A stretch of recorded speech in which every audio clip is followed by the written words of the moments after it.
Oh, hello everybody. Hope you're all doing well. Welcome back to the Esports Rewind. My name is Jake, and you are? I am Xan. Hello again. Oh man, what a week so far. How have you been, Xan? Yeah, life has been good. Everything's going pretty great for the channel, so that's always nice to see. Yeah, it's been another one heck of a week. I'll tell you that, man. Definitely. You know, I walked into this room today, and if anyone cares, and especially audio listeners out there, I got a tiny little Band-Aid on my hand.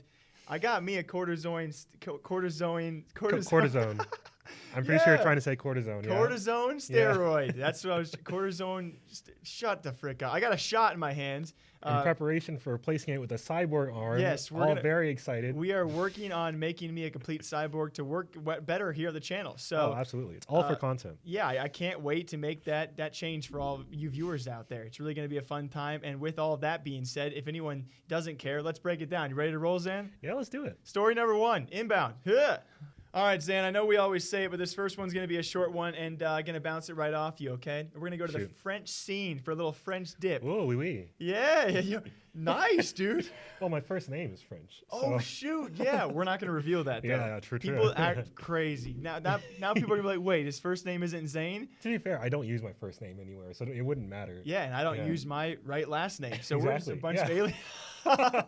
Anyway, so we go to the French scene. That's going to be a Vitality CEO. Just first fresh thoughts on this. I guess a little bit of background. Vitality's been doing amazing things so far. Whenever we mention them in a video, you know, it's weird to see when we mention some smaller videos out there, like the scenes we don't touch on, like Overwatch is certainly a tough one. Whenever I mention Vitality for a video, it's always a solid viewership that follows that team around. Their CEO had an interview not too long ago, I believe a few weeks back, and he brought up a very interesting point out there in the esports pro scene. Pretty much his objective, or what he wants to do, is he would like to reveal what he pays his players. Ah, yes.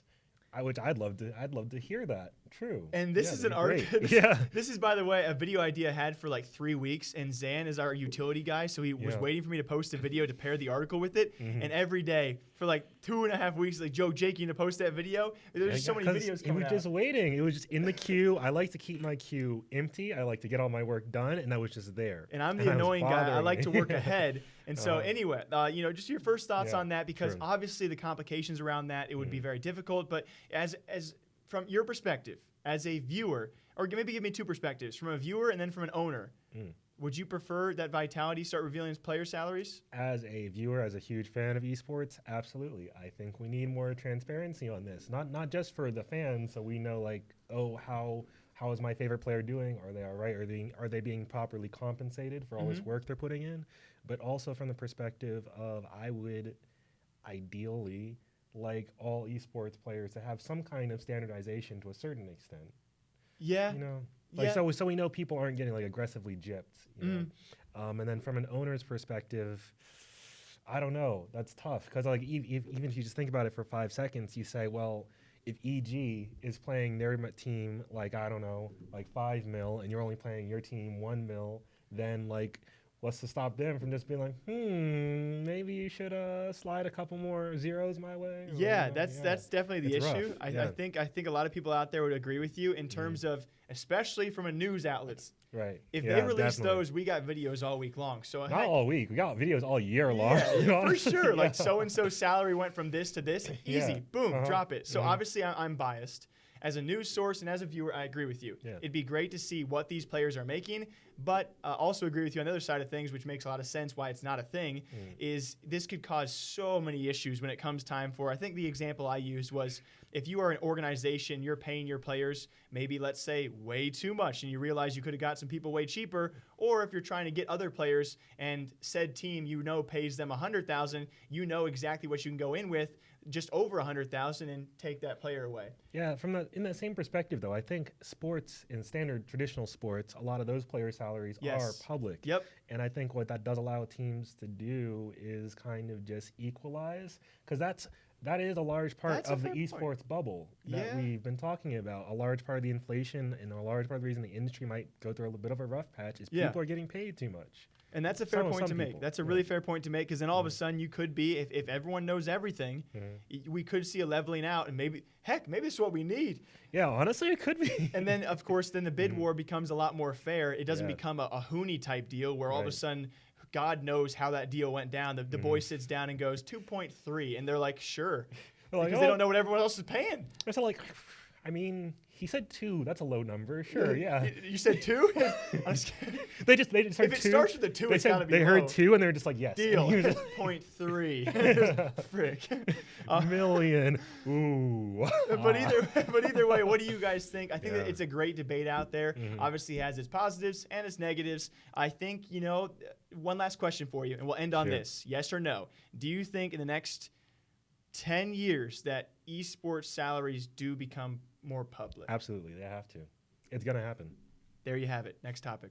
All right, Jake, I want to talk about Call of Duty Modern Warfare for a Yes, I'm down. Yeah, whatever you're gonna say. We've been talking about it all week in the office. Our entire chat has just been like, "Oh, you see this new thing with Modern Warfare?" Dude. It's all like, yeah, but we're gonna be specific and we're gonna address skill-based matchmaking. Yes, dude. Real quick. I was gonna talk about this later, but Oh, I have okay, a backup topic, Okay, so we're cool, good. You cool. roll with it. No, hey, I think maybe I might not be taking the same tangent as you. Okay. I just want to touch on highlight a very specific aspect of this. For those who aren't familiar with skill-based matchmaking, basically what it is the game matching you with players of similar skill levels.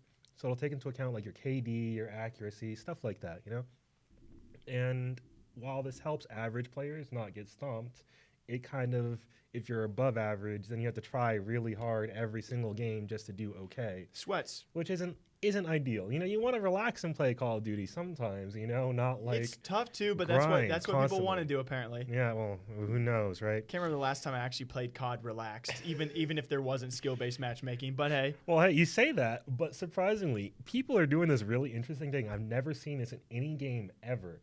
So they're going out of their way to find lowest scoring players in their lobbies, in their recent player list, right? They'll take the bottom person and they'll join their game so they can Jesus get into Christ. a low skill level game, right? Which was interesting on itself. I was like, COD all right, players, that's guys, unique, they're right? so weird. But then they escalated another level. They took that and they started taking screenshots of really like just trash games, right? And they're like, okay, guys, I found this game. Everybody in here is terrible. Everyone's below 1 KD. Okay, guys, just add these people as friends and then just join their games and play with them whenever they're online. And then from there, go to the other lobbies. This is such a that you play COD some- thing.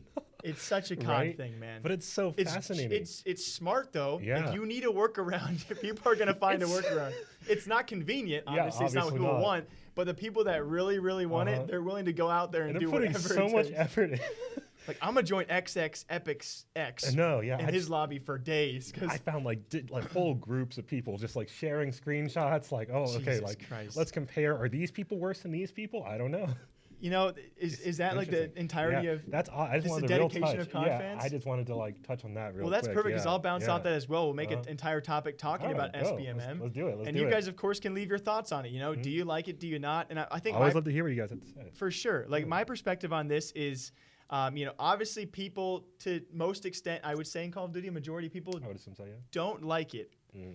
And so you've already explained what it is in its entirety, but I think there's got to be a question of why doesn't Call of Duty offer the same thing that so many other games offer, and that's the option of SBMM and non-SBMM. And we've seen it with, I would say, probably one of the best. That's fair. Fortnite, I won't give Fortnite too much credit because they change things so frequently. But in terms of the number of game modes they do offer for casuals, and then also there's been a lot of debacle around their ranked play as well. So keep in mind that. But why not just offer both?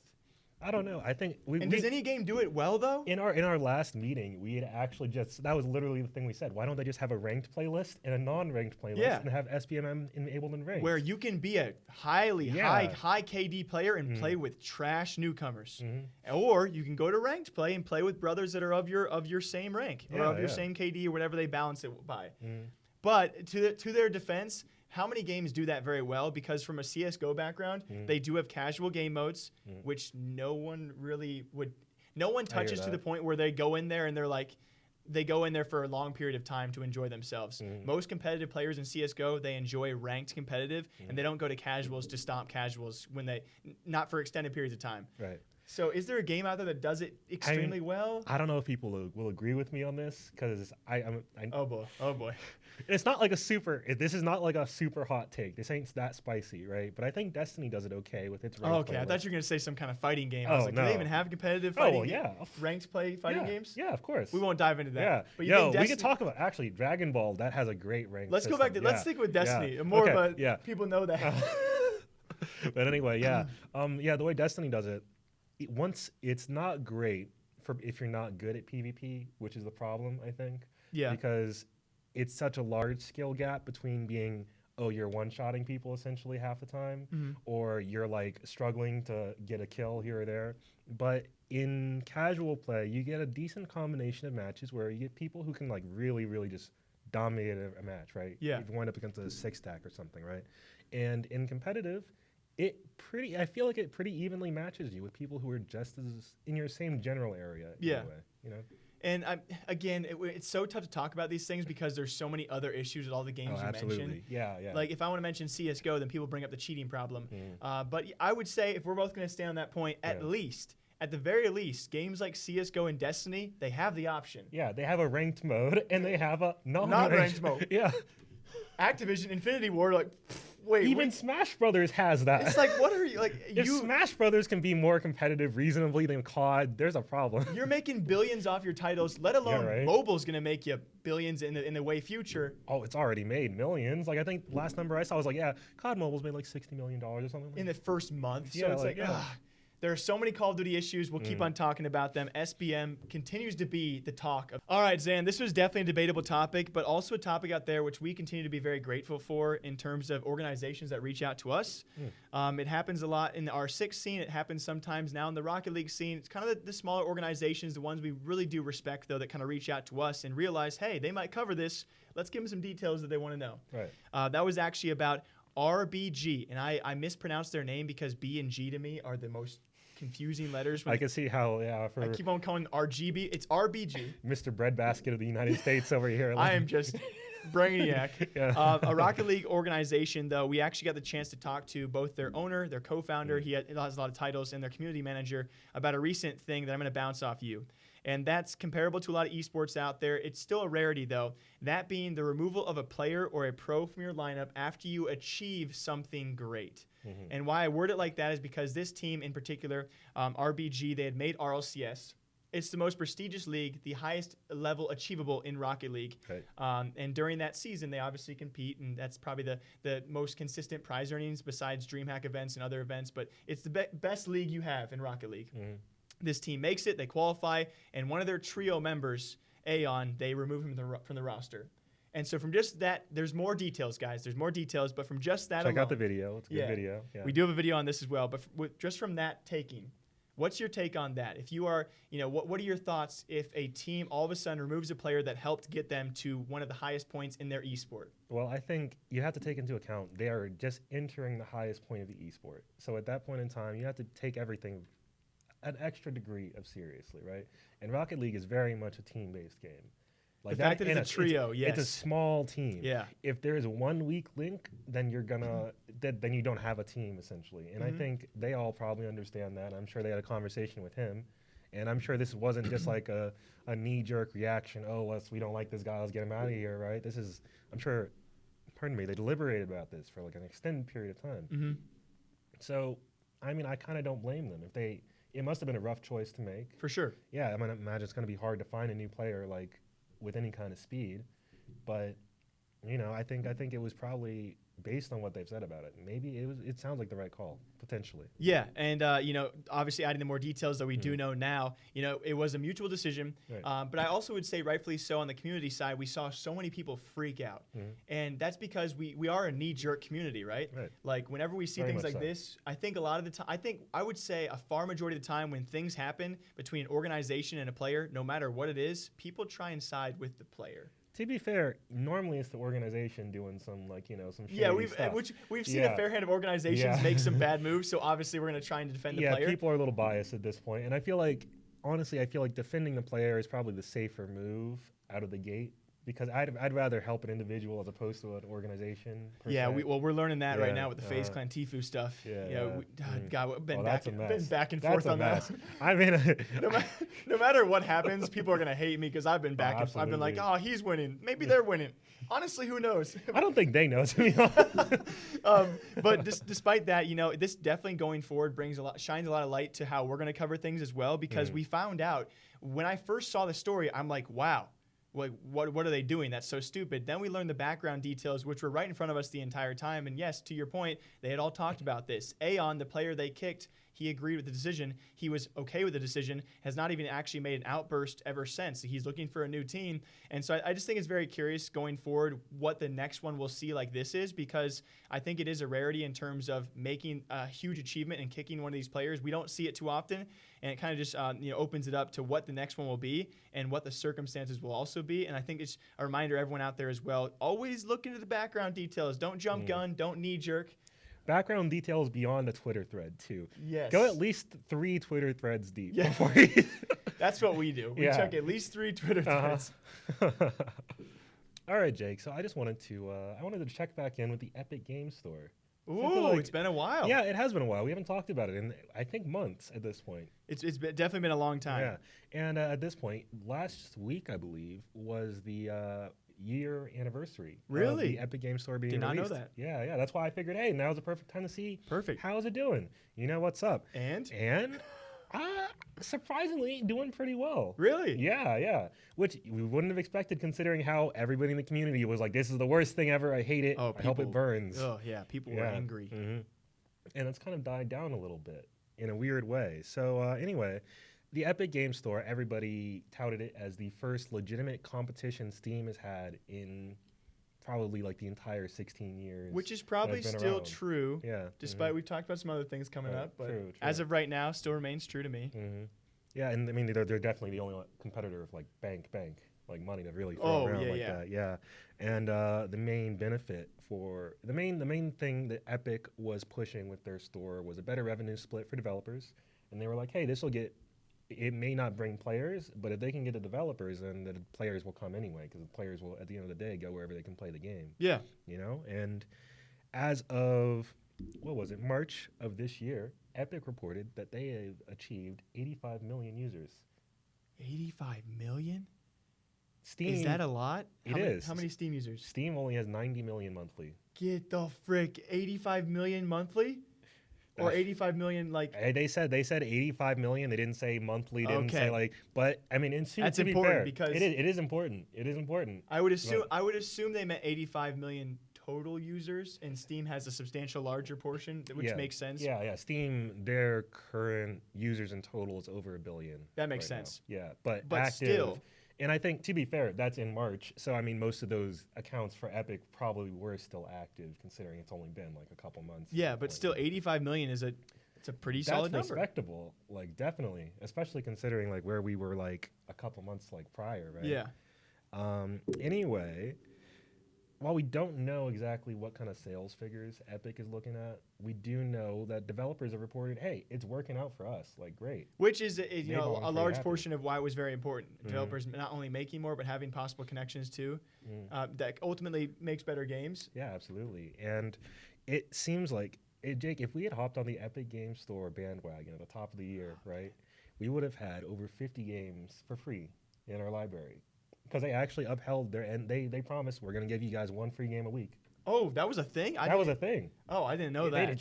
They were just like, and now they're at something like 56 games. I mean, good for them. Good for them, but... Still missing tons of features. Yeah. Still there's a lot more to it. Still not in the best situation overall in terms of usability, but... Hey, they're doing decently, and if nothing else, they forced Steam to kind of fix like a lot of their problems. And Steam is definitely underway of fixing a lot of things. You brought it up a month ago or so as well with all the French lawsuits and other lawsuits that are still underway now too. I think it's good to have competition always. Right, absolutely. You know, to combat the point about free games, obviously Steam has hundreds of free games, which they could hand out too. Well, I mean, they're like free to play though, you know. I mean, I know what you Epic mean. was at least giving like, hey, this game is $20 or this game is for $40 here. Just that's more to note then for sure. Yeah. But I definitely think the competition is good, and we talked about one 2 weeks ago. Do you remember the name of that one as well? I don't. It's not available top yet. of mind, it's huh? not. Yeah, it's But it's really coming not. out- It's not out yet. But it's so. coming out 2020, we assume. Theoretically, I think it was Q1 2020 was when they were supposed to release. And I mean, just like, yes, it's a war, but just like, the whole Mixer, YouTube, Twitch thing, it only makes the platforms try and be better. So I don't really have I don't have a problem with it. At the end of the day, the players win, theoretically. Yes, as long as no one gets scammed, which is somewhat unlikely unless a data breach happens. Well, we've seen like 50 of those this year. So I say that in gaming. yeah, right. But Yeah. we are set to be the ones to benefit, and Absolutely. we'll see, especially 2020, what Epic changes up as Fortnite's on the decline. If they're going to focus more on that development, on that whole. Hey, maybe Epic will actually make a game again. Who knows? That would be epic. Yeah, right. Oh, dude. I haven't even thought about that. 2020 is going to be epic. Yeah. Quite literally. All right, Xan, my last topic today, we're double dipping in the Call of Duty Sounds scene good. because, we just love FPS titles over here. Oh, yeah, true. Let's keep this one sweet. Let's keep this one simple. I don't think that Call of Duty can call themselves sweet right now because a lot of backlash. Can they ever, to be honest? God, dude. That is the furthest from sweet I could describe it to you. Oh, my. This podcast is pre-recorded, by the way, Yeah. so by now is out my video just complaining about Call of Duty killing itself. I think Xan would even only add to the list of things they have done to absolutely. really deter people from that game. But speaking of which, it's a very debatable point out there in the Call of Duty scene. We did a video on this as well. That being the first Call of Duty event of this year. Of course, it's also the first one before the Call of Duty season. You know what I'm talking about. I know what you're talking about. This was an Activision-sponsored Call of Duty event, which, by the way, had 0 Call of Duty pros participating on the Twitch platform. They brought in a bunch of streamers, a bunch of gamers. Xan, give me your first thoughts on this because I'm trying to hold back right now. It is just it's kind of impressive how good Activision is at shooting themselves in the foot. It's like are you do you got a boardroom full of people? They're Right. like, okay, we're doing a streaming event. We need big streamers that are not Call of Duty players for a Call of Duty event. Go find 20 of them. Yes, they found a few Call of Duty people, but 0 pros. They couldn't have got anybody from the Call of Duty League. Where was Crimsix? Crimsix could have easily that is exactly perfect. top Perfect. of my. Here's the thing that baffles me, and it could have changed everything. Yeah. I'm sure the event went well because let's be honest, their goal is to sell more games and to sell battle passes. Because they really struggling to do that, right? Yeah, really struggling. But obviously, if you want to bring in new viewers, new eyes, we get that, guys. Okay, they probably did a justifying job doing so, but it takes one tweak. It takes Crimsix, Formal, Scump. Now let's Easy. That's all. They're Easy. Call of Duty pros, and they stream with gigantic. It does not audiences. have to be the whole. You can get 3. Three. That's all. That's plenty. Put one on each of there were 4 teams. You just get 3 teams. We had TP. One per team. TP was there, by the way. Okay, TP we've talked about. okay. Former pro, a gigantic Call of Duty streamer. He fits the profile. You had Hitch, you had Hutch. Those are the only real big Call of Duty figures you had. You couldn't take away 3 of those other people that played Fortnite or some other random game. Fortnite dying, by the way. Activision. Fortnite's yeah. But it's I'm trying to speak their language. Obviously, they don't understand English. Otherwise, they wouldn't be making these decisions. Fort die. I don't know, man. And I think a lot of people agreed with me, but we understand it takes it's a financial move they made, but it's just so weird to me that you cannot single-handedly invite just 1, 2, 3 Call of Duty pros. And I don't want to bash any of the people that were on the list that were actually there. Yeah, that's not our intention at all. And I guess very lastly as well, let's precaution on the side of what if, this is me on Activision side, what if, because we talked about loaded agency, all these players with agents, what if Formal or Scump or Crimsix were charging to be in the event? Do you think they would? It's a $250K event. I don't know if they would. Activision's got money. Oh, so okay. That's not an excuse. Fair enough. They've lost every single right for that excuse. The second they started to try to put the death counter in the game and charge you $20 for it. No, that's reasonable. No. But okay, yeah. So you would say even if it cost them tens of thousands of bucks, get those big boys in there? As long as it was under 50K, absolutely. Honestly, no. I would say up to $50,000. I'd say it was worth it. Yeah. Because really and truly, Activision is in a position where they're really infuriating their core community right now, all over the place. And anything they could do to make those people happy, they should be doing. It's oh man, the more I think about it, the more I get angry. Yeah. 2 last points. First of which, this was the biggest pre-season event we have seen for a long time in Call of Duty. Black Ops 4 saw some 50K CoD rivals and CoD Reds and Twitch rival events. Nothing like this. Activision announced the biggest preseason tournament I believe we might have ever had in Call of Duty, and don't invite a single pro player. That pisses me off. Yeah. Secondly, as well, when you really compare it to what if you do another one and you have not 4 teams, you have 8 teams, or maybe keep it to 4 so you don't make too many people mad for being out of there. But you have 4 or 8 teams, same event, same format, but you invite only Call of Duty pros. Whoa. Jake, you're being too reasonable. You need to dial that back, sir. Like, can you not? People get a chance to see the competition before the competition starts. It would be nice if you could do some stuff like this for the Call of Duty League that everybody thinks is going to fail. Hey, maybe give people some hope that is going to do well. That's a line, man. Yeah. That is a freaking line. I just want to shout in their ears, give us some hope. Yeah. This tunnel is so long and so dark, and there's so many things that are trying to stop us from getting to the end that they just keep on putting in front of you. It is actually kind of wild because they know, Activision knows, they've made statements like, oh, we know you guys, you guys don't have a lot of faith in Call of Duty League, but trust, it's going to be good. But they haven't said literally anything or done literally anything to say like, yeah, this is why it's going to be worth all this money that people are putting in. This is why it's worth it to like pay all these players all this money. This is why you're going to want to watch it. They haven't done anything. It's all been the players. The players have done all the legwork. All of it. And that legwork is slowly becoming harder and harder to pull. And as the audience goes, you can see the game reeling. Yep. We'll close it on that. What do you guys think of the Call of Duty first event we've seen this year? Excuse me, having 0 pro players. 0 pro players with a big following either. Yep. And how would you guys fix this game right now? Is there a freaking fix for Call of Duty? Next topic, and I'm afraid it's not one that's gonna, lift our spirits, Okay. make us any happier about the esports world. God dang it. Yeah, I didn't know you were gonna go on like. That's my yeah, bad. to We be should fair. have planned our topics. Yeah, true. We should have coordinated, so we To could be have so angry today. staggered like happy, angry, happy. But something. no, it's just anger, No. anger. What do you got for me? Yeah, so we're gonna talk about the Olympics real quick and how they've just we had hope. We had hope. You gave us hope. Yeah, because they said everything. They said all the right things. They were Just to clarify, yeah. I think it was a few weeks ago, Xan brought up the topic of there's events right before the Olympics that are going to involve esports. Yeah, there was an Intel World Open that kind of had a partnership with the Olympics. It was going to take place, I think, in the same arena, and they were going to host Street Fighter and Rocket League, and it was the closest esports have ever got to being like an official Olympics event. And we took that as a good sign. That, We hey, did. They're open to it. They're making moves. They're extending a hand, They're saying like, "Hey, maybe come hang out," But now we reach out, and they're like, they're taking the hand, they're slapping it. Yeah, Like, get out of here, you plebs.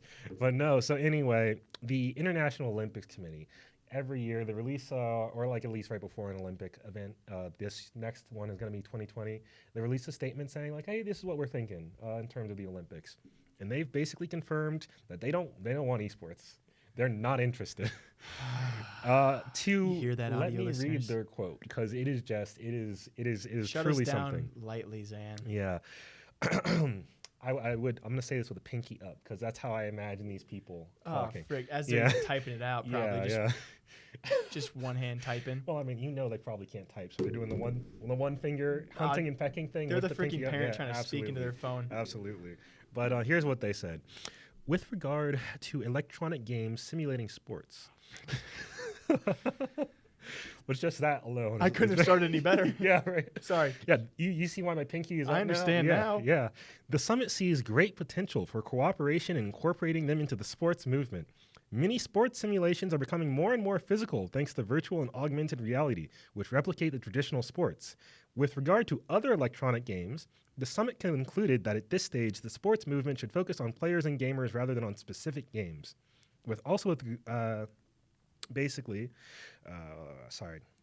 Keep going. Google Drive glitched out, copied one sentence twice for some reason. You would. Yeah, I don't know Keep what to it say running, about that. Anyway, Governor. continuing. This focus on individuals should promote the participation in sport and its benefits, as well as a healthy lifestyle at all levels, including a health management model for elite sports competitors, including both physical and mental health. Can you summarize Yeah. that? Give me a TLDR, because Basically, they're I was focused saying on my pinky being in you there. esports people are lazy and you don't work out, so we don't want y'all. That's what I thought I heard. Yeah, and then they also don't want to read too many more quotes. They went on to say that they'd like more traditional sports games. So they're like, yeah, the vibe I got from that was like, yeah, NBA 2K Or Madden, or FIFA. Gosh, maybe man. we'll let you guys in. We'll open the gates, but anything like CS:GO, anything like Overwatch, even something League of Legends. even something like friendly to advertisers like Rocket League, Which they we don't seem thought open to. Yeah, For the longest time, if anyone was curious, I think it was a year or two ago, we thought approaching 2020 that Rocket League would be one of the titles to take an Olympic role because it's family friendly, it's not gory, it's not gun violence, it's it's just racing and it's kind of tied to football in the sense that a lot of football organizations or football clubs are actually in Rocket League as well. It's really sad to see that a physical incapability and a lack of physical and what they call maybe mental health is keeping us out of the Olympics. Especially that one hurts. That line in particular is so ridiculous to me because I'm like, who out here is watching the Olympics and going like, you know what, I should go to the gym. God dang, they're like, what are the people that take the sled, the toboggan or whatever? I think that's like what, luging? Is that what they call it? I don't know. Is that luge? I don't know. That sounds Or right. it's like those Maybe. people that do the ice thing. Ooh, shuffleboard. No, it's not shuffleboard. No, okay, no. It's on the shuffleboard on ice. I don't know. God, we sound so Yeah. stupid. No, I think that is luging. Is it? Maybe. You guys know what we're talking Yeah. about. You take a toboggan down an ice thing, or But you anyway. shuffle a freaking disc on ice, and that's an athlete. Yeah, boy. Yeah, next time I watch some luging events, I'm gonna think, you know what? I should go lift some weights. Yeah, You know, I want to I'm go gonna- luge more. You know what? Let me take some time, do some deep introspection, build my mental health. Just so I can Like, go. yeah, so I can luge, like, baby. It's just. Oh, dude, I've seen some very physically fit esports athletes or Absolutely. pros. Not people don't like throwing out the athlete thing, but it doesn't mean you got to keep us out of the Olympics. I think people seem to be not realizing that so many of these teams have like physical health coaches and mental health like psychologists working with Yeah, them like they constantly. actually do work out. Yeah, you actually Believe have it to. or not. Yeah. A lot of them actually do work out. Well, It's always a mental test. Yeah. And some teams physically work out. Mm-hmm. Others don't. Yeah, true. But it's still becoming a much more common thing. We see it like dominant, very, very dominant teams are the ones that have taken on the full Yep. nutritional, mental, and physical aspects of esports. I think just earlier this year, Astralis said I was part gonna of say, their I didn't want to bring it up. yeah. Yeah, you didn't want me to see us go No, over I here, didn't always wanna talking be- about Astralis. But hey, But they I'll are- take the bullet for thank you. Yeah, you. Yeah. Yeah, they said like, they attributed a lot of their wins to their new sports psychologist. that They are hired. the Yeah. prime example of physical, mental, just overall excellence, and Absolutely. it's working out for them. One last point for me is when it comes to physical or mental health, how many NFL athletes are going to end their careers totally right. physically and mentally healthy? Huh? Uh-huh. Wait, they're not in the Olympics. Oh shoot! I just frick, dude. I just proved them To right. be fair, you could probably apply that to most sports. Anybody I know who plays sports like at that like aggressively high level, sure, they take care of their body, but they're Mental so health? stressed constantly. Yeah. And they're miserable. And they're doing it because they love the game, of course, and they're like, like making a little bit of money doing it. But like at the end of the day, I don't know if I can say, yeah, that's what I want my kids to be. You know? That's deep. That runs deep, man. At the same time, True. though, never mind. I don't want to fight against this anymore. Either way, 2020 Olympics are set to not happen for esports. Yeah. 2024. Probably still not happening. Wait, They is seem there very also? not interested. I'm gonna ask one last dumb question. Is it every 2 years do we switch between Winter and Summer Olympics? I don't know. I think Nah, it's, we just I shouldn't- really we don't. should not open our mouths Because sometimes. who cares about the Olympics, to be honest? Well, I do for I'm esports. certainly not going to be watching Okay, it. so 2020 no go. 2022, if there's Olympics, we might be there. Yo, Olympics, you're really going to start making a lot of people mad if you start doing this esports stuff. We got a huge viewership. Not us. Not us, but the esports the community. esports. Well, hey, we're getting there. Yeah, Yeah. so watch out, or we're going to Yeah. stop watching you. Hey, you don't want to be up in our Twitter threads. Just Yeah, know. For real. We throw real shade. Yeah, I'll say it again. Watch out, or we'll stop watching you. And just like that, everybody, episode 31 of the Pod Podcast, Esports Rewind, brought to you by Jake and Xan. Xan, closing Yeah. statements as per usual. Boosh. Yeah, let's hit it. If you are interested in listening to the Esports Rewind on the go, in the car, if you happen to be going to the gym, because esports, we work out. Yeah. Unlike You Hear Me Olympics, yeah, you can always find us on the Prediction Esports Talk Show Network on your favorite podcast platform of choice. We're on iTunes, we're on Spotify. Hit us up. Also, as always, check us out on YouTube at Esports Talk. Hit us up on Twitter. We love hearing from you guys. Love hearing what you guys have to say. DMs. Yeah. We try to respond to as many as we can, but, very, very busy, like all day. Also, Instagram. We're doing a lot of stuff on Instagram now. We are moving some of our videos over to Instagram TV. Not like moving, like we're also posting them there. So if you're interested, yeah, go check us out on Instagram. Post some pictures. We'll eventually get some behind-the-scenes stuff up on there. We're thinking, we'll see what happens. So much coming for 2020. Oh, absolutely. Oh, watch out for that video. We're going to do a video where we share a little bit of our plans. We are going to give you guys a breakdown video of all of our plans for 2020. It'll be a short video, but a nice video to see what the future might hold. Until next time, we hope you guys all enjoy the Esports Rewind podcast. Same day, same time, every single week. Until next time. Thank you for joining us. Take care, guys. Bye-bye.